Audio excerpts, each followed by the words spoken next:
เลือนน้ำคำที่พร่ำสอนสังคมวุ่นวายสุดแสนอาวรณ์วันกลัวโลกจะรุ่มร้อนวันคำจะลับลอย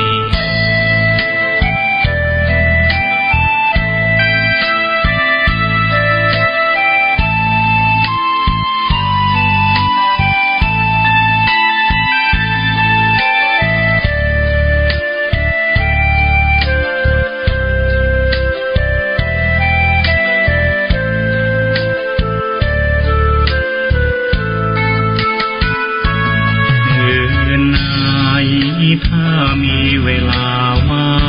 งจดหมายมาบ้างอย่าทำเงียบเฉยหรือโทรศัพท์เข้ามาติชมเชยถามปัญหาเถิดเอ่ยจะเฉลยให้สุนทรฝากทำนี้มาช่วยย้ำเตือนอย่าลืมอย่าเลือนน้ำคำที่พร่ำสอนสังคมวุ่นวายสุดแสนอาวรณ์วันกลัวโลกจะรุ่มร้อนวันคำจะลับลอย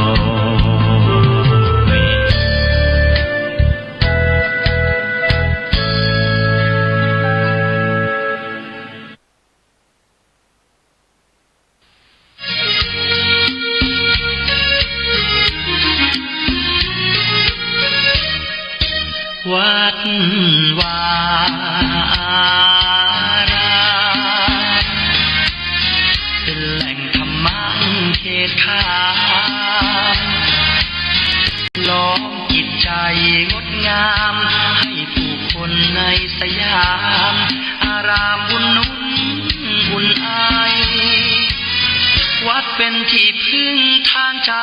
ผู้คนเลื่อมใสใบบุญเพื่อหนุนคำจุนศรัทธาพระธรรมนั้นเป็นคำสอนศาสดาชี้แนะบุญกรรมนำพาให้เดินหน้าถูกทางพระเป็นองค์บุญ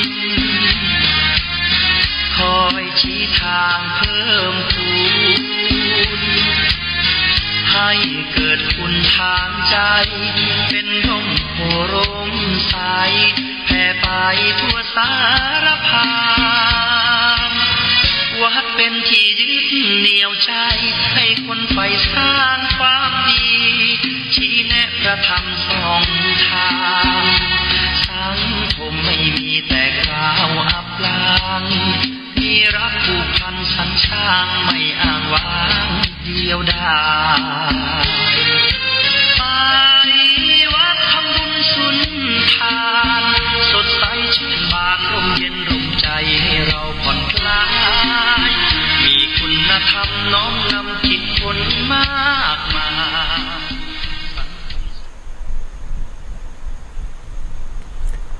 ขอถวายความเคารพพระเถระครูบาอาจารย์พระเจ้าประสงค์จุตนเจ้าองค์ขอเจริญพรกับศรัทธาสาธุชนผู้ติดตามรับชมรับฟังรายการสารธรรมยามดึกต่างสถานีวิทยุออนไลน์ของวัดสันทรายในช่วงเวลายามดึก4 ทุ่มถึง5 ทุ่มกันอย่างนี้ศรัทธาญาติโยมทุกท่านเราก็มาพบมาปะกันในช่วงเวลานี้แล้วก็ขอต้อนรับท่านผู้ฟังทุกท่านที่รับฟังผ่านทางสถานีวิทยุวัดไฟเห็นขึ้น 104.50 เมกะเฮิรตซ์ตัวตอนนี้ก็ได้ลิงก์สัญญาณไปที่สถานีวิทยุวัดไฟเห็นคลื่น 104.50 เมกะเฮิรตซ์แล้วก็ท่านผู้รับชมรับฟังก็สามารถที่จะรับฟังรับชมผ่านทางการถ่ายทอดสด ตั้ง Facebook ไลฟ์กันอย่างนี้แล้วก็รับชมการถ่ายทอดสดผ่านตั้งYouTube ในช่องของวัดไฟหินตัวยศรัทธาญาติโยมทุกท่านก็ต้องขอต้อนรับทุกท่านมาว่าจะ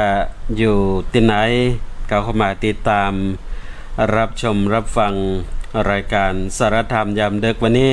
อาตมาภาพพระครูวรสุตเขตเจ้าวาดวัดสันทรายอำเภอชัยประการจังหวัดเชียงใหม่ก็มีโอกาสได้มาพบปะกับทุกท่านทุกวันจันทร์เวลา 4 ทุ่มถึง 5 ทุ่มสารธรรมยามดึกจากวัดสันทรายก็มาพบปะกับทุกท่านก็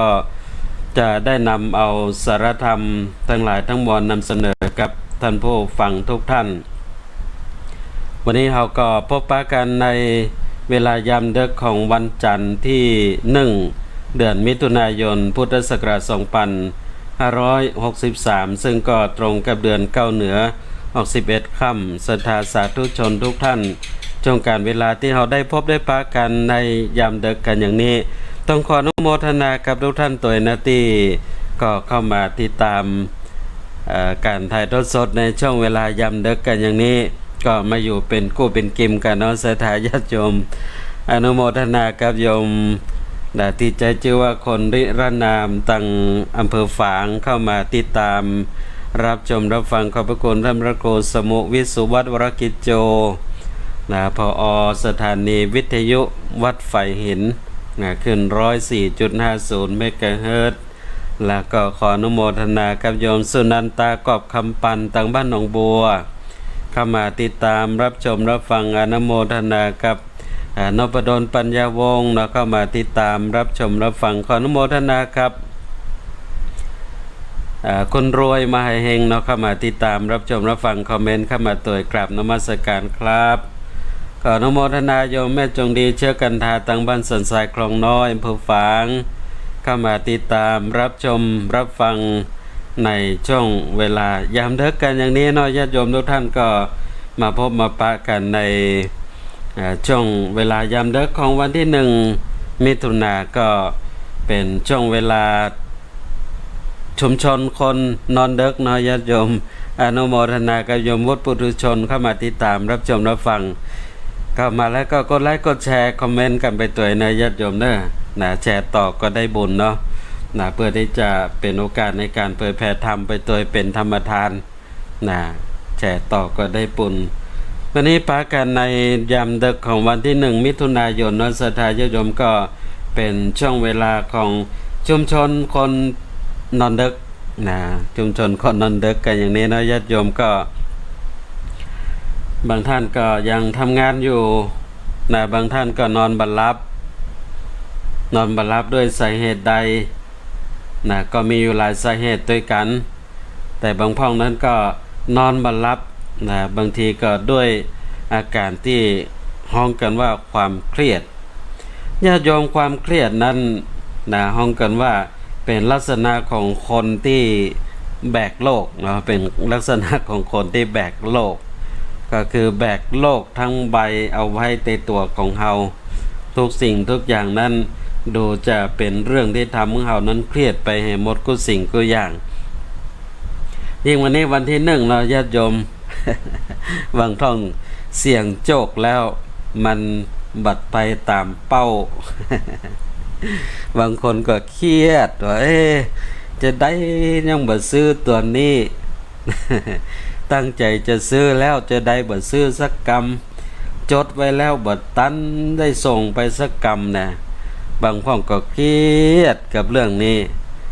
เรื่องกับหวยกับแชร์เอาเข้านอนบัลลับก็มีน้อยญาติโยม บางพ่องก็เครียดโดยเรื่องการเรื่องงานบางพ่องก็เครียดด้วยเรื่องราวสารพันที่จะเก็บมาเป็นความเครียดในวิถีชีวิตศรัทธาญาติโยมเครียดนักก็บ่ดีเนาะ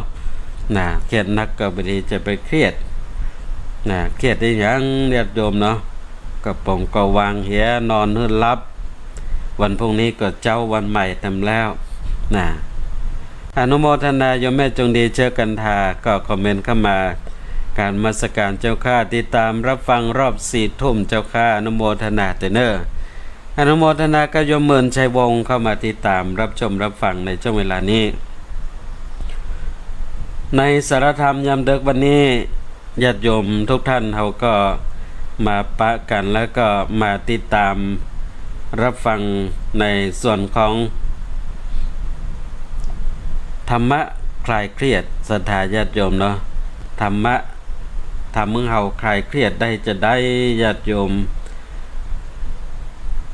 ความเครียดเนี่ยญาติโยมเป็นภาวะของอารมณ์หรือความรู้สึกที่เกิดขึ้นเมื่อเผชิญกับปัญหาต่างๆที่ทำให้เรารู้สึกบ่สบายใจขับข้องใจหรือถูกบีบคั้นกดดันจนทำให้เกิดความ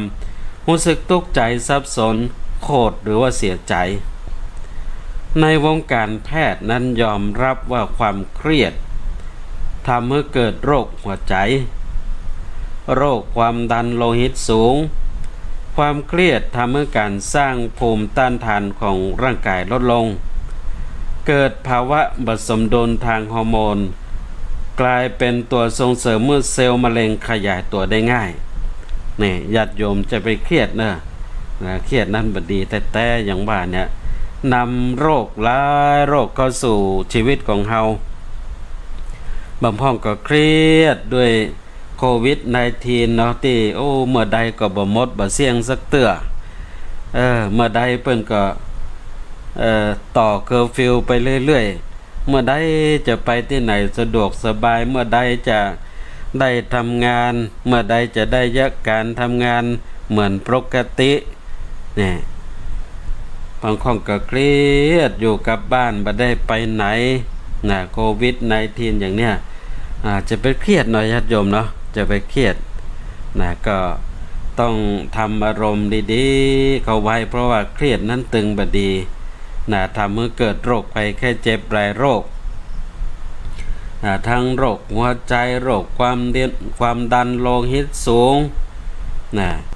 แล้วก็ดีบ่ดีก็โป้นญาติโยมเนาะส่งไปถึงกลายเป็นมะเร็งตัวแหมญาติโยมนะบ่ดีแต่ความเครียดนี่จะไปเครียด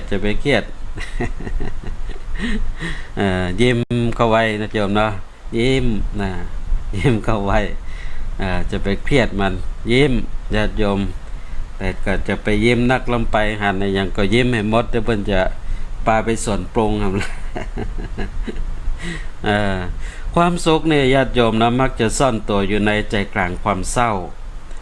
ความเหงามักซ่อนตัวอยู่ในความร่าเริงความกล้ามักจะซ่อนตัวอยู่ในความกลัวฉะนั้นขอเฮามั่นใจตัวว่าปัญญามักจะซ่อนตัวอยู่ภายในปัญหาเสมอฉะนั้นศรัทธาญาติโยมของเฮานิ่งเกิดหยุดแล้วก็เกิดนิ่งลึกซึ้งแล้วก็หยุดความคิดให้ได้ก็จะหันว่าปัญหาแต่ละอย่างนั้นมีทางออกเสมอญาติโยมเนาะปัญหาทุกปัญหามีทางออกญาติโยมมีทางแก้ไขอนุโมทนาท่านรถมาลาเข้ามาติดตามรับชมรับฟังในช่วงเวลานี้ปัญหาทุกปัญหาญาติโยมนะมันเกิดขึ้นได้มันก็หมดไปได้สามารถแก้ไขได้เนาะบ่มีหยังที่มันจะแก้ไขบ่ได้ถ้าหากว่าเฮานั้นทำความเข้าใจแล้วก็บาเครียดกับปัญหานี้จนเกินไปก็ดังที่กล่าวเนาะทุกสิ่งทุกอย่างนั้นดังที่ว่าในดีก็มีเสียในเสียก็มีดีในความสุขมักจะซ่อนตัวอยู่ในใจกลางของความเศร้าความเหงาก็มักจะซ่อนตัวอยู่ในความเริงร่าความกล้าก็มักจะซ่อนตัวอยู่ในความกลัวฉะนั้นเชื่อเตอะศรัทธาญาติโยมปัญญาก็จะซ่อนตัวอยู่ภายในปัญหาความเครียดทั้งหลายทั้งมวลนั่นเองความเครียดเราสามารถคลายมันได้และความเครียดก็กำจัดให้หมดไปได้ญาติโยมทุกท่านตามขั้นตอนธรรมวิธีที่จะคลายเครียดซึ่งญาติโยมทุกท่านความเครียดนั้นถ้าจะเปรียบไปแล้วท่านบอกว่าเปรียบเหมือนกับไฟที่สุมขอนอยู่ นั่นก็คือมันคลุกลุ่นลึกอยู่ภายในบางคนนั้นเครียดก็ยังบอกว่าเครียดนะญาติโยมนะบางคนนั้นเครียดก็ยังบอกว่าตัวเก่าเครียดเตื้อเพราะว่าความเครียดนั้นมันเหมือนกับไฟที่สุมขอนคือมันอยู่ส่วนลึกภายในจิตในใจของเฮาอนุโมทนากับโยมไตเติ้ลบัตเตอร์เข้ามาติดตามรับชมรับฟังในช่วงเวลานี้ความเครียดนั้นเกิดจากการเก็บสะสมอารมณ์ร้ายอารมณ์ฮ้อนทีละเล็กทีละน้อยทีละนิดทีละหน่อยบางครั้งก็อาจบ่รู้สึกตัวญาติโยมเขาจะมีวิธีคลายเครียดนั้นหนึ่งละศรัทธาญาติโยมด้วยสมาธิสมาธิคือการทำใจและก็อารมณ์ให้นิ่งใจเหมือนกับแก้วญาติโยมใจของเฮาเนี่ยเปรียบเหมือนกับแก้วส่วนอารมณ์นั้นเหมือนกับน้ำใจว้าวุ่นก็เหมือนกับแก้วน้ำที่ถูกเขย่าอารมณ์ขุ่นมัวเหมือนกับน้ำที่สกปรกเฮาต้องทำใจนั้นให้นิ่งเพื่อให้อารมณ์ตกตะกอนเฮาจะได้หันระดับความใสของน้ำเมื่อความใสของน้ำที่ใสเฮาก็จะพองหันตะกอนที่หยาบและก็ละเอียดเช่นกันศรัทธาญาติโยมปัญหาต่างๆที่เฮาแก้บ่ได้พอบ่หันเมื่อใดที่ใจของเฮานิ่งอารมณ์เย็นก็จะเปิดออกมาเฮาหันปมปัญหาต่างๆขึ้นมาได้อนุโมทนาโยมพงษ์รัตดาปัญญารักษ์เข้ามาติดตามรับชมรับฟังอนุโมทนาโยมไทเทิลบัตเตอร์คอมเมนต์เข้ามากราบนมัสการเจ้าท่านพระครูเจ้ารับฟังอยู่เจ้าขออนุโมทนาเตเนอร์เข้ามาแล้วก็กดไลค์กดแชร์กันไปเตเนอร์สถานญาติโยมเนาะกดไลค์กดแชร์กันไปตัวอนุโมทนากับโยมแมทชาสุกิเข้ามาติดตามรับชมรับฟังขออนุโมทนาตัวซึ่งญาติโยมเฮาสามารถกำจัดความเครียดด้วยสมาธิเนี่ยญาติโยมเนาะเวลาที่จิตของเฮานิ่งก็ดังที่กล่าวนะก็เหมือนกับน้ำที่มันขุ่นนั่นน่ะเวลามันนิ่งมันบัดดิ้นบัดต้วงในญาติโยมแล้วมันก็จะตกตะกอน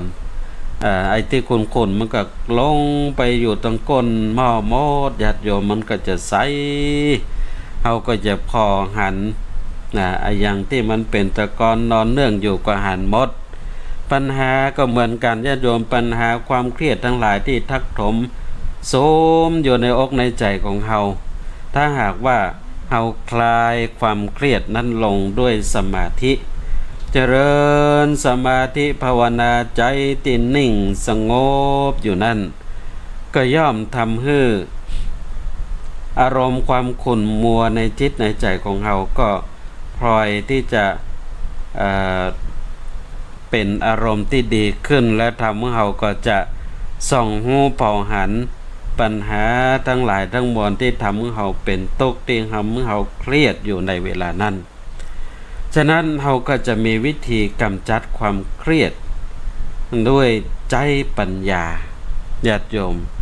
ปัญญาจะช่วยให้เฮาสามารถกำจัดความเครียดได้ด้วยวิธีที่หนึ่งนั้นก็คือการที่เฮากล้าที่จะเผชิญกับความจริงบางทีนั้นญาติโยมที่เฮาเครียดที่เฮาบ่สบายใจเป็นทุกข์อยู่นั่นก็เพราะบางครั้งเฮาใจของเฮานั้นบ่กล้าที่จะเผชิญต่อความจริงที่จะเกิดขึ้นที่จริงแล้วบางทีเฮาอาจจะมโนหรือว่ากึดไปเอง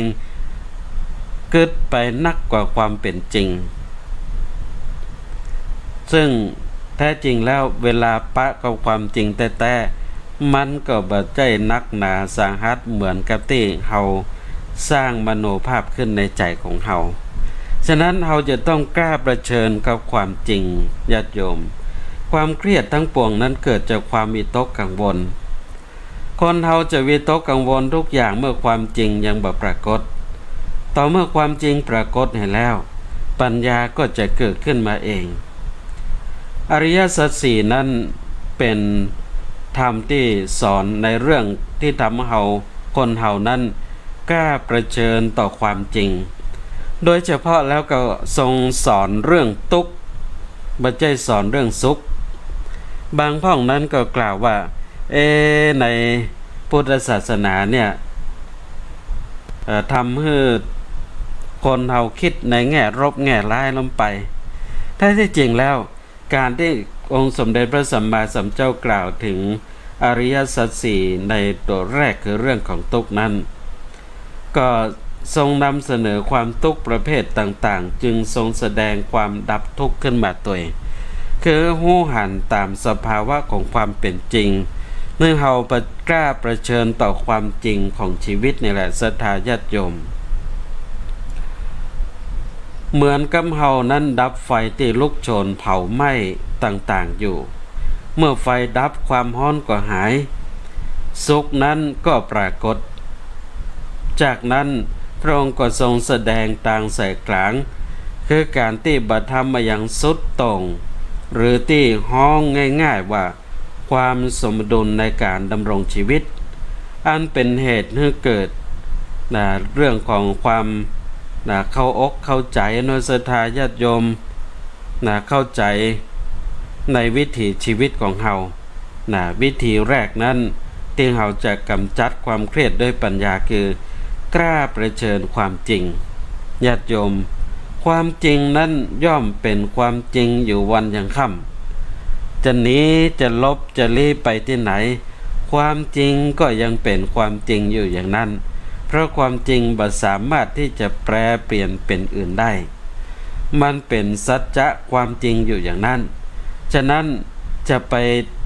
ลบต่อความจริงต้องกล้าประเชิญต่อความจริงวิธีที่สองคือเข้าใจเรื่องอารมณ์ของตัวเก่าและก็ของคนอื่นต้องเข้าใจศรัทธาญาติโยมว่าคนเฮานั้นมีอารมณ์ความรู้สึกที่องค์สมเด็จพระสัมมาสัมพุทธเจ้านั้นทรงกล่าวถึงพฤติกรรมของคนในจริต6อนุโมทนากับโยมพงศรีสายกองเข้ามาติดตามรับชมรับฟังในช่วงเวลานี้พฤติกรรมของคนเฮาเนี่ยองค์สมเด็จพระสัมมาสัมพุทธเจ้าจัดไว้ในจริต6คือ1คนเฮาเนี่ยคนบางคนเนี่ยฮักสวยฮักงามชอบแต่งตัวชอบประดิษฐ์ทำงานจ้าแต่ละเอียดคนประเภทนี้องค์สมเด็จพระสัมมาสัมพุทธเจ้าตรัสว่าคนประเภทนี้คือคนราคะจริตราคะจริตเป็นคนฮักสวยฮักงามชอบแต่งตัวชอบประดิษฐ์ประดอยเป็นคนที่ทำงานจ้าแต่ละเอียดคนบางคนใจห้อนหงุดหงิดชอบแสดงอำนาจเป็นนิสัยอย่างเว้ยโอเว้ยบ่สนใจเรื่องรายละเอียดอย่างนักชอบหลักการนักกว่ารายละเอียดคนประเภทนี้องค์สมเด็จพระสัมมาสัมพุทธเจ้าเรียกว่าคนโทสะจริตคือคนอารมณ์ห้อนใจห้อนนี่แหละศรัทธาญาติโยมเนาะบ่มีความละเอียดละออเป็นคนใจห้อนบางคนนั้นชอบแสดงตนบ่ฮู้อย่างเมื่อก่อนเพราะปลอดภัยเพราะกลัวพิษกลัวถูกตำหนิเมื่อบ่ทำก็บ่ผิดท่านเรียกคนประเภทนี้ว่าคนโมหะจริตบางคนนั้นเป็นคนที่เชื่อง่ายชื่นชมอย่างง่ายๆโดยบ่พิจารณาหรือจะตำหนิติว่าคนอื่นก็ตำหนิติว่าได้ง่ายๆคนประเภทนี้เรียกว่าคนศรัทธาจริตบางคนนั้นญาติโยมชอบคิดชอบแสดงเหตุผลชอบศึกษาเรียนรู้ชอบหาความจริงของเรื่องนั้นๆมาเชื่ออย่างง่ายๆจนกว่าจะได้หันได้ด้วยปัญญาของตัวเก่าคนประเภทนี้จัดว่าเป็นคนพุทธิจริตบางคนนั้นชอบจับจดฟุ้งซ่าน ชอบบ่นจู้จี้จุกจิกทำงานแบบยิบโยงบาจับอย่างเป็นจิ้นเป็นอันชอบเป็นผู้ที่ตัวคนอื่นนักกว่าเป็นผู้นำเป็นคนที่กึดนักกังวลนักคนประเภทนี้จัดว่าเป็นพวกวิตกจริตศรัทธาญาติโยมคนเฮาเนี่ยมันมีจริตมีอารมณ์มีความรู้สึกมีพฤติกรรมต่างกันไปอย่างเนี้ยฉะนั้นนี่เฮาก็จะไปเครียดกับคนประเภทเหล่านี้เนาะบางทีเฮาก็เครียดกับคนประเภทนี้เหมือนกันอนุโมทนากับพ่อกำนันนครศรีชัยมงคลพ่อกำนันตำบลปงต่ำเข้ามาติดตามรับชมรับฟังในช่วงเวลานี้บางทีเขาอยู่กับคนนักคนหลายเนาะศรัทธาญาติโยมปะคนนั่นพ่องปะคนนี้พ่องทำงานกับคนนั้นทำงานกับคนนี้เขาก็จะปะคนในพฤติกรรมที่เป็นจริตต่างๆดังที่ว่าในญาติโยมเนาะบางทีมันก็บ่ตันอกตันใจเฮาบางทีก็บ่ถูกใจเฮาทำให้เฮาบ่ชอบแล้วก็เมื่องานบ่เป็นไปตามที่เฮาต้องการบ่ตันเวลาก็ทำให้เฮาเครียดเครียดเป็นทุกข์กับการอยู่กับคนประเภทเหล่านี้บางทีก็เก็บเอาความกังวลเรื่องการเรื่องงานเรื่องการที่อยู่กับคนประเภทเนี้ยเก็บเอาเป็นอารมณ์ความเครียดมาถึงบ้านก็เครียดนอนบ่หลับญาติโยมเนาะเครียดวุ่นวายนอนบ่หลับฉะนั้นเราจะต้องแก้ปัญหาความเครียดในเรื่องนี้โดยการที่เข้าใจเรื่องอารมณ์ของตัวของเฮาและก็ของคนอื่น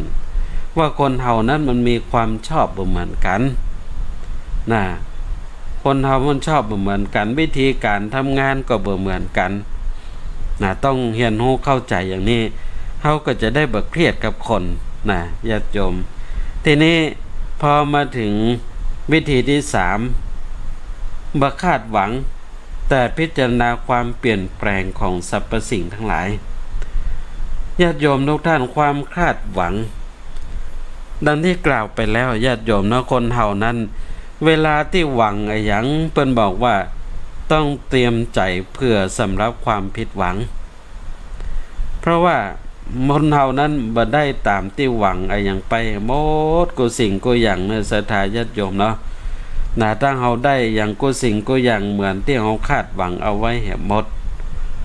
เอาญาติโยม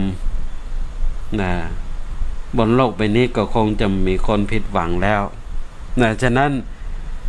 บ่ควรที่จะคาดหวังกับอย่างนักพิจารณาถึงความเปลี่ยนแปลงของสรรพสิ่งเพราะโลกใบนี้มันเป็นอนิจจังดังที่ว่านั่นแหละญาติโยมมันเป็นอนิจจังมันต้องเปลี่ยนแปลงไปอยู่แล้วมันบ่แน่นอนฉะนั้นจะไปคาดหวังกับอย่างนักสมเด็จพระสัมมาสัมพุทธเจ้านั้นทรงสอนให้กับคนรู้จักหลักของความจริง3ข้อนั่นก็คือความเปลี่ยนแปลงความทนอยู่ในสภาพเดิมบ่ได้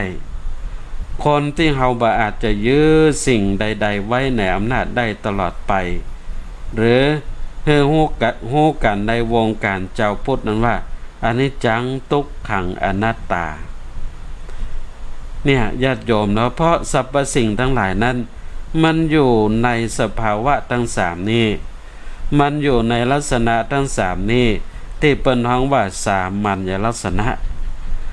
ณะที่สามัญธรรมดาของสรรพสิ่งสรรพสัตว์ทั้งหลายอนิจจังทุกขังอนัตตามันมีความเปลี่ยนแปลงมีความทนอยู่ในสภาพเดิมบ่ได้และเฮาบ่อาจที่จะยื้อสิ่งใดๆไว้ในอำนาจของเฮาได้ตลอดไปญาติโยมเฮาจะยื้ออย่างไว้กับเฮาได้ตลอดไปได้จะได้เพราะว่าแม้กระทั่งร่างกายที่เฮาฮ้องว่าเป็นของเฮาเนี่ย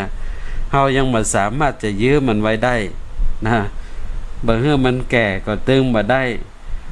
จะยื้อบ่ฮื้อมันเจ็บก็ตึงบ่ได้จะยื้อบ่ฮื้อมัน ตายก็ยังตึงบ่ได้ในญาติโยมนะฉะนั้นเนี่ยจะไปคาดหวังกับไปอย่างนักถ้าคาดหวังนักลำไปกับสิ่งที่มันเปลี่ยนแปลงอยู่ตลอดเวลาเนี่ยบางทีตั้งเฮาผิดหวังก็เครียดญาติโยมนะเครียดนะอย่างบางพ่องอย่างว่าเนี่ยวันเนี้ยวันที่1นะศรัทธาญาติโยมหวยออกนะบางพ่องเนี่ยโอ้เก่งแต่เน้อเนาะ หลายสูตรหลายเก่งเอาสุดท้ายได้เลขที่คิดว่าแน่นอนที่สุดมันต้องมาแน่ๆนะโอ้ทุ่มไปจนเต็มที่เต็มกำลังและศรัทธาญาติโยมเนาะ ทุ่มไปเต็มที่เต็มกำลังแต่ก็อย่างที่ว่าเนี่ยไอ้อย่างที่ว่าแน่มันก็ยังมาแน่แต่เนาะนะ นะเป็นสูตรหวยสูตรไอ้อย่างสะปะสะปันที่ว่าแน่มันก็ยังแบบแปะเครื่องหมุนญาติโยมเนาะมันหมุนอยู่จนอยู่ปุ่นน่ะ มันจะออกกันยังก็บ่ฮู้แล้วเราก็ไปมั่นใจกับสิ่งที่มันบ่แน่นอนอย่างเงี้ยพอถึงเวลามันออกมาเอาแล้วญาติโยมเฮ้ยที่มั่นใจเต็มที่นั้นมันบ่ใจเห็นแล้วปดโทเครียด เครียดเต็มแตะเป็นว่านะเดี๋ยวนี้บางพ่อก็ยังเครียดอยู่นะนอนบ่หลับ กับว่ามันบ่เป็นไปตามที่เฮากึดเอาไว้เนี่ยมันน่าจะออกมันบ่ออกสักกรรม ยังมีบางพ่องนี่โทรไปหากองสลากว่าตึงมีแห้งหมุนแล้วกายนะ แหมเลขเดียวบ่ได้บ่ตึงมีแห้งหมุนแล้วกายอ่ะ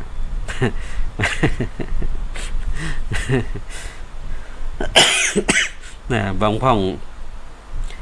ซื้อเก่งไว้25มันออก24อย่าญาติโยมเนาะ ไปเดือดกล่องสลากกันแล้วซึ่งมีแห้งหมุนแล้วค่ะนะ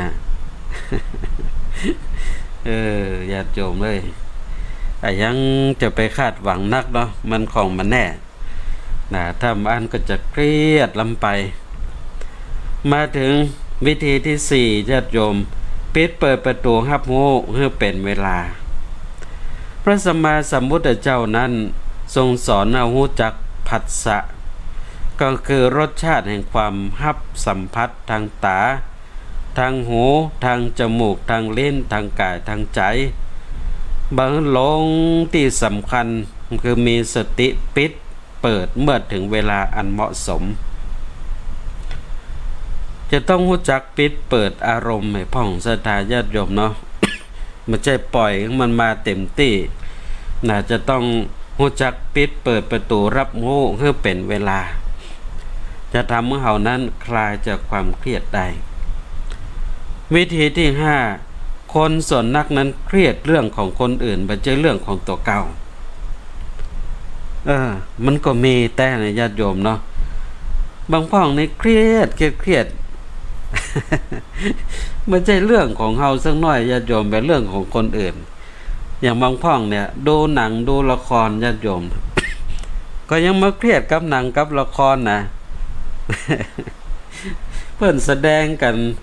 ในโทรทัศน์ปุ่นญาติโยมเนาะหันเปิ้นแสดงกันหันเปิ้นตัวที่รับบทให้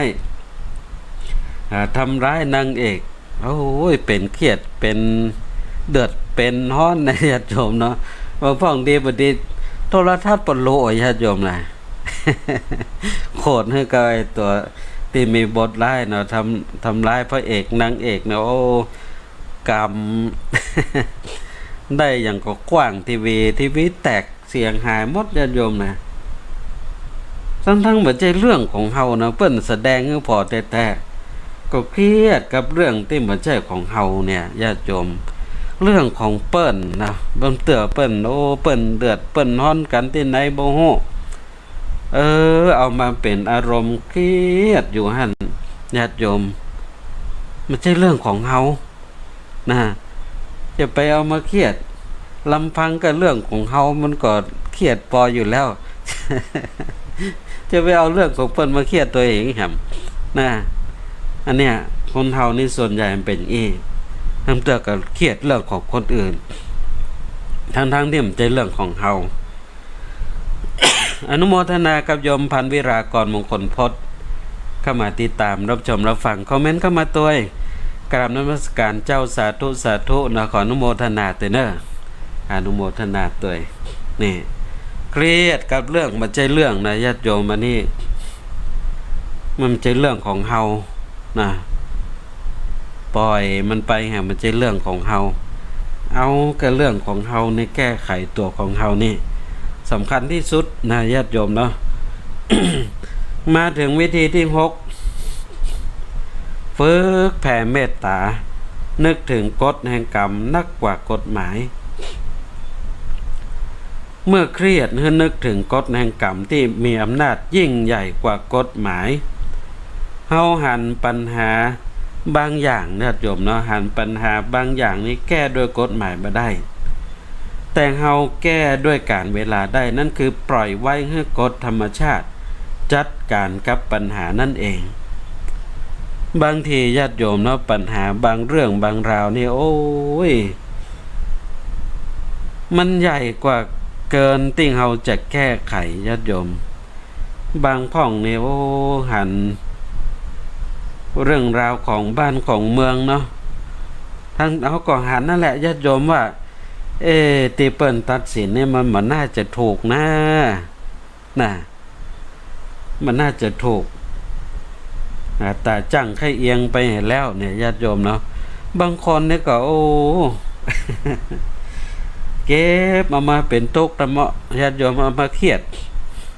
ทั้งที่มันเป็นเรื่องใหญ่เกินกว่าที่เฮาจะแบกรับไว้เป็นเรื่องของบ้านของเมืองเรื่องใหญ่อย่างเงี้ยญาติโยมเนาะบางทีเฮาก็สุดที่จะแก้ไขอันเนี้ยบางทีก็ยกเอาไว้เป็นเรื่องของกฎธรรมชาติกฎกรรมนั้นมันแก้ไขปัญหาของมันเองนะมันเกินกำลังเฮาญาติโยมเนาะมาถึงวิธีที่7นั่นก็คือนึกถึงธรรมชาติที่เหมือนกันของสรรพสัตว์ทั้งหลายพอหันความเสมอกันระหว่างสัตว์ทั้งหลายรวมทั้งคนอื่นและก็ตัวของเฮาเองแต่ว่าต้องเผชิญกับความลำบากในสังสารวัฏเหมือนกันคือต้องอยู่ในครันต้องกินอาหารต้องดูแลขันธ์ห้าต้องถูกโรคภัยเบียดเบียนต้องเจ็บและสุดท้ายสัตว์ทั้งหลายก็ต้องตายไปเหมือนกันทั้งนั้นฉะนั้นเนี่ยเฮาจะคลายความเครียดนั้นนึกถึงธรรมชาติที่เหมือนกันของสรรพสัตว์ทั้งหลายจะโยมทุกท่านจะไปเครียดจะไปเก็บเอาทุกเรื่องทุกราวแบกโลกทั้งใบเอาไว้ถ้าอย่างนั้นน่ะดีบดีเครียดแล้วจะเป็นบ้าตายในญาติโยมเนอะวางเฮือลงปล่งเฮือได้ใจเฮานั้นจะเป็นสุขในสายญาติโยมอนุโมทนาโยมแม่จงดีเชื่อกันทาคอมเมนต์เข้ามาสาธุชีวิตคือการเปลี่ยนแปลงบ่มีอย่างแน่นอนสาธุสาธุธรรมะถูกใจแต่คงถูกใจหลายๆท่าน ก็แน่นอนนะญาติโยมก็มันของมันแน่เนาะญาติโยมเนาะ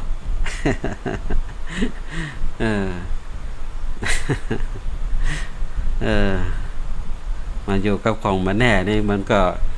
ตึงมันแน่อย่างเงี้ยเนาะญาติโยมฉะนั้นก็จะไปเครียดเกินไปเนาะศรัทธาญาติโยมวางลงปรงได้ใจเป็นสุขเวลานี้ญาติโยมทุกท่านใดจะโทรศัพท์เข้ามาอุจาสนทนากันก็โทรเข้ามาได้เนอะญาติโยมมาว่าจะฟังผ่านทางการถ่ายทอดสดทาง Facebook ไลฟ์ก็ดีฟังรับชมรับฟังทางYouTube ทางช่องของวัดไฟหินก็ดีหรือที่รับฟังทางสถานีวิทยุวัดไฟหินอำเภอเมืองเชียงใหม่ขึ้น 104.50 เมกะเฮิรตซ์ก็ดีหรือจากเครือข่ายสถานีวิทยุในหลายๆที่ก็ตามเนาะที่รับฟังอยู่ในช่วงเวลานี้ก็จะโทรเข้ามาร่วมอุจจาสนทนากันในยามดึกวันนี้ก็เชิญได้เนอ เจิญได้ที่เบอร์โทรศัพท์0898523498เนอ0898523498เนอศรัทธาญาติโยมทุกท่านรับฟังกันอยู่ก็โทรศัพท์กันเข้ามาตัวน้อตัวโทรศัพท์กันเข้ามาตัวน่าจะได้ทราบได้รู้ว่าท่านฟังกันอยู่ที่ไหนกันพ่องสัญญาณเป็นจะได้ฟังแล้วเป็นจะได้พ่องมีอย่างที่จะมาอุจาสนทนาจะมาสอบถามก็โทรกันมาได้นอกในช่วงเวลานี้0898523498เนื้อศรัทธาญาติโยมทุกท่านก็ช่วงการเวลาของสารธรรมยามดึกนี้ก็มาพบมาปะกับศรัทธาญาติโยมกันอย่างนี้เนาะระเสียงสายแรกในยามดึกของวันนี้เนาะญาติโยมทุกท่านเจริญพรอัตการหลวงพ่อเจริญพรเป็นผู้ครับฟังจากทางไหนเชียงดาวปางโมปางโมเชียงดาวสัญญาณเป็นจะได้ชัดเจนครับชัดเจนดีเนาะยังบันลับแต่เนาะหลับยากครับหลับไปหัวค่ำแล้วต่อจากบรรยากาศอันนี้ก่อนครับเจริญพรเนอสาธุแล้วเสียงสายนี้ญาติโยมรับฟังจากทางปังโมเชียงดาวปังโมเชียงดาว บอกว่านอนแต่เช้าแล้วก็ตื่นยามดึกเนาะญาติโยมอนุโมทนากับโยมจันชัยอาหารรับฟังจากเคลื่อนไฟเห็นเจ้าชัดเจนเจ้าเนาะขออนุโมทนาเตเนอร์ฟังจากคลื่นของวัดไฟเห็น 104.50 เมกะเฮิรตซ์เนาะขออนุโมทนาตัวแล้วท่านใดจะโทรเข้ามาเป็นเสียงสายที่2ในยามเดึกของคืนนี้ก็โทรกันมาได้เนอโทรมาเป็นกู้เป็นกิมกันเนาะศรัทธาญาติโยมในยามดึกอย่างนี้อนุโมทนากับโยมนิรัชยาเข้ามาติดตามรับชมรับฟังคุณครูตั้งเจียงดาวเข้ามาติดตามรับชมรับฟังโยมชลันแซ่เฉินตั้งจังหวัดเชียงรายคอมเมนต์เข้ามาสาธุสาธุนะขออนุโมทนาตัวท่านใดจะโทรศัพท์เข้ามาเจอได้เลย0898523498โทรศัพท์กันเข้ามาได้ในช่วงเวลานี้เป็นช่วงที่เปิดโอกาสการรับฟังได้โทรกันเข้ามาเนาะเพื่อร่วมเป็นส่วนหนึ่งในรายการสารธรรมยามดึกส่งเสียงส่งสัญญาณไปถึงท่านผู้ฟังที่รับชมรับฟังจากหลายช่องทางจากหลายสถานที่ทั้งในประเทศต่างประเทศนะศรัทธาญาติโยมเนาะก็โทรกันเข้ามาได้0898523498เมื่อตะกี้ก็ตั้งปังโมเจียงดาวโทรเข้ามาแล้วต่อไปจะมีตั้งใดแถมเราญาติโยมเนาะตั้งแม่ริมตั้งดอยสะเก็ด ตั้งลำปางตั้งเชียงรายพะเยาว่าจะใด และเสียงสายที่2ในยามดึกวันนี้เจริญพรนมัสการครับผมแฟนพันธุ์แท้ครับแฟนพันธุ์แท้จากตั้งข้างวัดแม่เรียมนอสาธุกันแล้วถึงวันจันทร์แล้วเนาะถึงวันจันทร์แล้วม่วนม่วนขนาดเลยครับยังบ่รับแล้วเนาะผมนอนดึกครับนอนดึกคนนอนดึกครับชุมชนคนนอนดึกเนาะอยู่เป็นคู่เป็นเกมกันเนาะอยู่เป็นคู่เป็นเกมกันวันจันทร์รายการนี่ม่วนขนาดเลยเนาะม่วนก็ติดตามแล้วฟังกันต่อไปเนาะติดตามถึงวันนะครับได้เลยพร้อมไหมกำลังใจพันนะครับสาธุเนอร์ยมเนอร์สาธุนมัสการครับเจริญพร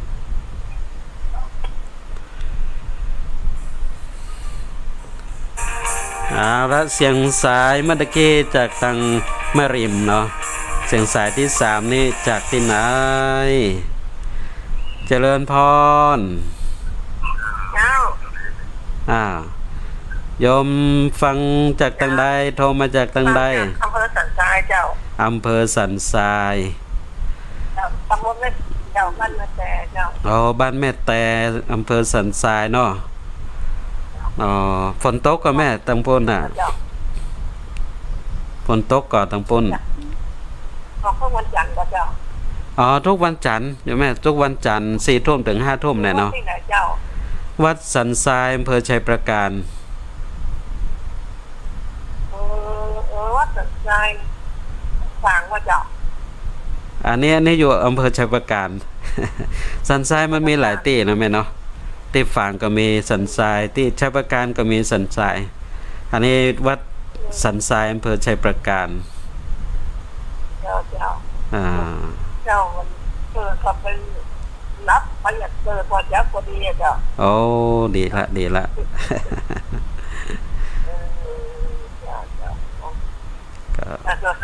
ก็ยิงสายพอดีเจ้าออกทุกวันออกกี่โมงเจ้า4 ทุ่มแม่เติม4 ทุ่มจะลังออกไอ้เนาะใช่4 ทุ่มถึง5 ทุ่ม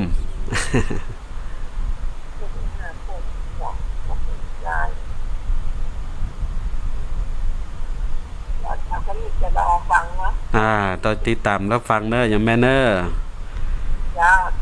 ขอสาธุอนุโมทนาแม่เนอติดตามรับฟังกันก็เจริญพรเนอ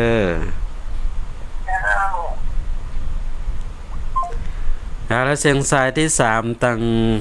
มาจากตั้งบ้านแม่แต่อำเภอสันทรายเนาะก็โทรศัพท์เข้ามาก็ตัวติดตามรับฟังกันได้นะทุกวันจันทร์ทุกวันจันทร์4 ทุ่มถึง5 ทุ่มก็อาตมาภาพพระครูวรสุตเขตเจ้าวาดวัดสันทรายอำเภอชัยประการเนาะก็มาพบมาปากกับทุกท่านแล้วเสียงสายที่4ในยามดึกวันนี้เจริญพรเจ้าแม่สันทรายหลวงนะเจ้านี่จากสันทรายหลวงเนาะวันนั้นจะเคยโทรไปหาท่านเหรอใช่สันทรายหลวงจำเบอร์โทรได้ละสันทรายมีหลายสันทรายใช่หลายสันทรายแม่หลายสันทรายสันทรายหนองแก้วเขาไม่หวังแม่นี่สันทรายหลวงแท้สันทรายถ้าตั้งชัยประการนี่มาสันทรายนั้นต้องบอกสันทรายปั้นหม้อบ้านนี้เป็นบ้านปั้นหม้อให้หัวท่านว่าเนี่ยอันจะออกมาน้อยกว่า5แม่ยังซื้อที่ต่อมาออก2 ปีเอาไว้ว่ามันต้องว่ามีซึ่งว่ามีแท้นะจ๊ะนั่นแหละกะแม่เป็นกำลังใจนะเจ้าสาธุนะแม่เนอสาธุเจ้าสาธุเจริญพรแล้วศรัทธาญาติโยมเสียงสายที่4นี้จากทางสันทรายหลวงสันทรายหลวงโทรศัพท์เข้ามาก็โดยติดตามรับฟังกันได้เนาะทุกวันจันทร์4 ทุ่มถึง5 ทุ่มก็เสียงธรรมสารธรรมยามดึกจากทางสถานีวิทยุออนไลน์ของวัดสันทรายเนาะก็ลิงก์สัญญาณไปที่สถานีวิทยุของวัดไฟหินขึ้น 104.50 เมกะเฮิรตซ์ก็รับฟังกันได้ในยามดึกๆกันอย่างนี้ก็เป็นคู่เป็นเกมกันในยามดึกนอนศรัทธาญาติโยมก็มาพบมาปะกันก็จะนำเอาเนื้อหาสาระธรรมที่กู้กับวิถีชีวิตของเฮานะญาติโยมก็ในยามดึกๆก็มามาจากันวันนี้ก็นำเอาเรื่องของความเครียดนะความเครียดนั้นบดีแต่เราต้องหาวิธีที่จะคลายความเครียดความเครียดนั้นก็เหมือนกับไฟสุมขอนที่บางทีเราเครียดเราก็ยังบอกว่าเครียดนะญาติโยมมันก็คลุกกลุ่นขึ้นเรื่อยเก็บกำเล็กกำน้อยฝังอยู่ในจิตในใจของเราฉะนั้นเราก็จะต้องหาวิธีที่จะคลายเครียดของเราซึ่งก็จะทำเมื่อเรานั้น ใจชีวิตอยู่บนโลกนี้ยังมีความสุขเนาะญาติโยมอย่างทุกสิ่งทุกอย่างบนโลกใบนี้ก็เป็นอนิจจังปัจจัยเป็นของเฮาแต่เนาะญาติโยมเนาะอย่างก็ปัจจัยของเฮาจะไปยึดไปถือไปแบกไว้เกินน้ำไปก็นักก็เครียดนะญาติโยมเนาะจะไปเป็นคนแบกโลกนะเป็นว่าอย่างนั้นนะจะไปเป็นคนแบกโลกถ้าเป็นคนแบกโลกเนี่ยโอ้มันจะเครียดยังก็ปางเครียดไปหมดแล้วก็หาความสุขในชีวิตก็บ่ได้เนาะจะเครียดไปยิ่งยังญาติโยมเนาะอยู่ไปแหมกี่มื้อกี่วันก็บ่ฮู้อยู่ให้เป็นสุขอยู่ให้มีความดีติดเนื้อติดตัวมันสั่งสมประกอบกระทำกุศลคุณความดีไว้สั่งสมความดีเอาไว้เนาะญาติโยมวางลงปลงได้ใจเป็นสุขอย่างที่ว่านี่แหละศรัทธาญาติโยมทุกท่านอะไรยังมีเวลาเนื้อศรัทธาญาติโยมยังมีเวลาแหมสักน้อยท่านใดจะโทรเข้ามาอุจจาสนทนากันก็ยังมีเวลาอยู่เน้อ0898523498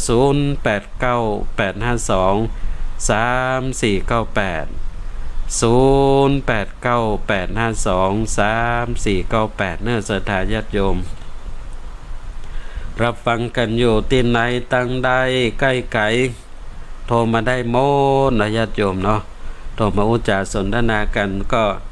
ส่งเสียงส่งสัญญาณของเฮาไปถึงผู้รับฟังไปโดยกำเฮาที่อยู่หลายที่หลายแห่งดังที่ว่าในหลายญาติโยม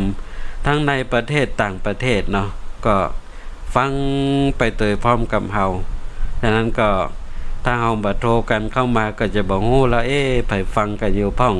โทรที่ไหนอยู่ฟังอยู่ที่ไหนฮะที่ตังใดพ้องเนาะศรัทธาญาติโยมแล้วก็เวลาเราฟังก็บางทีก็อาจจะมีเรื่องที่จะเสริมเพิ่มเติมมีเรื่องที่อยากจะอุจจาสนทนาก็โทรกันเข้ามาได้อย่างเงี้ยเนาะศรัทธาญาติโยมมาละเสียงสายที่5ในยามดึกวันนี้เจริญพรไว้ตาเจ้าฟังจากสันขยอมสันสายน้อยเจ้าโอ้จากสันขยอมสันสายน้อยเมื่อตะกี้สันสายหลวงไปแล้วประเดี๋ยวนี้สันสายน้อยเนาะจ้าก็เป็นเทศบาลสันสายหลวงนะเจ้าอ๋อฟังอยู่เจ้าก็ยังบัดรับเนาะยังบัดรับเนาะเจ้าฟังแต่ตัวกูจะหมดนี่ละเจ้าจะละเนาะเจ้าสาธุเด้อโยมแม่เนอสาธุฟังทุกอย่างนะเจ้าสาธุตัวติดตามรับฟังกันต่อไปเจ้าเป็นกำลังใจทุกตนทุกองค์เลยเจ้าสาธุเจริญพรนะแม่เนอเจ้าไว้ใจเจ้าสาธุเสียงสายที่5ญาติโยมเนาะเสียงสายจากปูนตั้งสันสายน้อยตั้งสันสายน้อยโทรเข้ามาเต็มแล้วสันสายตึงสันสายลงตึงสันสายน้อยเนาะแล้วก็สันสายปั้นหม้อนี่ตัวมันตึงมันดีกันเนาะสันสายนี่ศรัทธาญาติโยมพูดถึงสันสายนี่มันมีหลายตีและศรัทธาญาติโยมเลยตั้งใดก็มีสันสายก็มีโอกาสได้พบได้ปะกันด้วยบุญสัมพันธ์นั้นศรัทธาญาติโยมถ้าแบบบุญสัมพันธ์ก็บ่ได้ปะกันบ่ได้อู้ได้จากันอันนี้ก็เพราะว่าบุญสัมพันธ์เพราะว่าเฮานั้นเป็นคนชอบธรรมฟังธรรมจึงได้มาปะกันในรายการธรรมะกันอย่างเนาะทุกวันจันทร์ญาติโยมทุกวันจันทร์ 4 ทุ่มถึง 5 ทุ่มสารธรรมยามดึกอาตมาภาพพระครูวรสุตตเขตเจ้าวัดสันทรายอำเภอชัยประการก็มีโอกาสได้มาพบมาปะกับทุกท่านก็นำเอาเกร็ดธรรมสารธรรมนำเสนอกับท่านผู้ฟังได้รับฟังกันก็เพื่อประโยชน์แก่การที่เราจะนำเอาไปปรับไปใช้ในการดำเนินวิถีชีวิตของเราเนาะญาติโยมทุกท่านก็เรื่องของการดำเนินวิถีชีวิตบนผืนโลกนี้ศรัทธาญาติโยมก็ดำเนินวิถีชีวิตไปอย่างบ่ประมาทเนาะในการใช้ชีวิตของเราเพราะว่าชีวิตของมนุษย์คนเฮานั้นก็มันบ่แน่บ่นอน จะอยู่ไปแหมกี่มื้อกี่วันก็ยังบ่ฮู้นอนศรัทธาญาติโยมนะก็ถึงเวลาก็จากไปนะจะไปในช่วงเวลาที่ยังหนุ่มยังกำก็ยังในช่วงเวลาแก่เฒ่าแล้วกานะก็บ่มีไผฮู้ได้เนาะญาติโยมวันนี้ก็ตั้งโอ้นวัดคงคารามแม่ขาลายฝางเนาะก็เจ้าอาวาสนะวัดคงคารามแม่ขาลายฝางก็มรณภาพไปวันนี้ญาติโยมศรัทธาญาติโยมนะช่วงเวลา14 นาฬิกาเศษนะญาติโยมเนาะนะท่านพระราชการนิพนธ์นะก็ได้ถึงการมรณภาพไปนะเตียงหุ่นจักก่อนกันก็ทุกปีองค์เนาะก็ยังอายุบรรนักเตือนเนาะศรัทธาญาติโยมเนาะยังหนุ่มอยู่ก็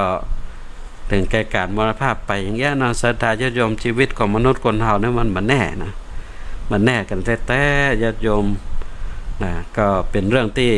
เราก็ต้องเข้าใจของถึงวิถีชีวิตอย่างนี้นะวันเกิดฮู้แต่บ่แน่วันตาย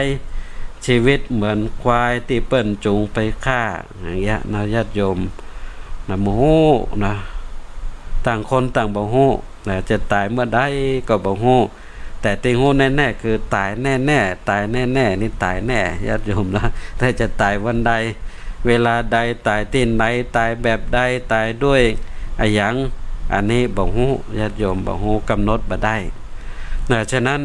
เมื่ออะหยังก็บ่แน่จะศรัทธาญาติโยมต้องใจชีวิตอยู่ด้วยอัปปมาทธรรมคือความบ่ประมาทในการใช้ชีวิตเนี่ยศรัทธาญาติโยมเนาะจะไปประมาทในการใช้ชีวิตนั้นก็จะต้องอยู่กับปัจจุบันขณะนะอยู่กับปัจจุบันขณะนี้ให้ดีทำเวลานี้วินาทีนี้ให้ดีที่สุดศรัทธาญาติโยมเนาะเมื่อเรากำลังอยู่กับเวลานี้อยู่ช่วงนี้ทำให้ดีที่สุดก็แล้วกันนะเพราะว่าเวลาที่ผ่านไปแล้วก็กลายเป็นอดีตเนาะแม้เพียงแค่วินาทีเดียวก็เป็นอดีตแล้วจะไปเอามาแก้ไขปรับปรุงก็ตึงบ่ได้แล้วมันผ่านไปแล้วส่วนอนาคตนั้นก็มีอยู่ตั้งหน้าปุ่นยังบ่มาถึงเตื้อเขาจะไปถึงบ่ไปถึงก็ยังบ่โง่นะยังเป็นความฝันอยู่ยังลับฝันอยู่ศรัทธาญาติโยมจะไปถึงบ่ถึงจะแต้บ่แต้ยังโง่เตื้อแต่ปัจจุบันนี่แหละสำคัญที่สุดนะอยู่กับปัจจุบันแล้วก็ทำเวลานี้ให้ดีที่สุดเมื่อยังหายใจยังมีกำลังที่จะเยอะได้ทำได้ก็หมั่นเร่งรีบขนขวายสั่งสมบุญกุศลกันเข้าไว้ในศรัทธาญาติโยมทุกท่านก็มาถึงช่วงท้ายรายการแล้วศรัทธาญาติโยมเนาะก็คงจะได้โอกาสเวลาที่จะนำสารธรรมยามดึกจากลาท่านผู้ฟังกันไปโดยโอกาสเวลาเพียงเท่านี้วันจันทร์หน้าก็ปะกันทำใหม่กับสารธรรมยามดึก4 ทุ่มถึง5 ทุ่มกันอย่างนี้ต้องขอบพระคุณพระเถระครูบาอาจารย์พระเจ้าประสงค์จุตนจุองค์ที่เข้ามาติดตามรับชมรับฟังในช่วงเวลานี้ตัวแล้วก็ขออนุโมทนากับศรัทธาญาติโยมทุกท่านที่เข้ามาติดตามรับชมรับฟังแล้วก็กดไลค์กดแชร์คอมเมนต์กันเข้ามาโทรศัพท์กันเข้ามาอุจจาสนทนากันอย่างนี้ขออำนาจคุณพระศรีรัตนตรัยและก็สิ่งศักดิ์สิทธิ์ทั้งหลายคุณบุญกุศลที่ทุกท่านได้บำเพ็ญประกอบกระทำบำเพ็ญให้เป็นไปจนได้กลับกลายเป็นภรวะปัจจัยเป็นอุปนิสัยหนุนส่งมาถึงวิถีชีวิตของทุกท่านนั้นได้ประสบพบกับความสุขความเจริญโชคดีมีใจอยู่เย็นเป็นสุขเหมือนกันทุกท่านทุกคนและขอทุกท่านจงได้เจริญในธรรมในองค์สมเด็จพระสัมมาสัมพุทธเจ้ายิ่งขึ้นไปก็ขอ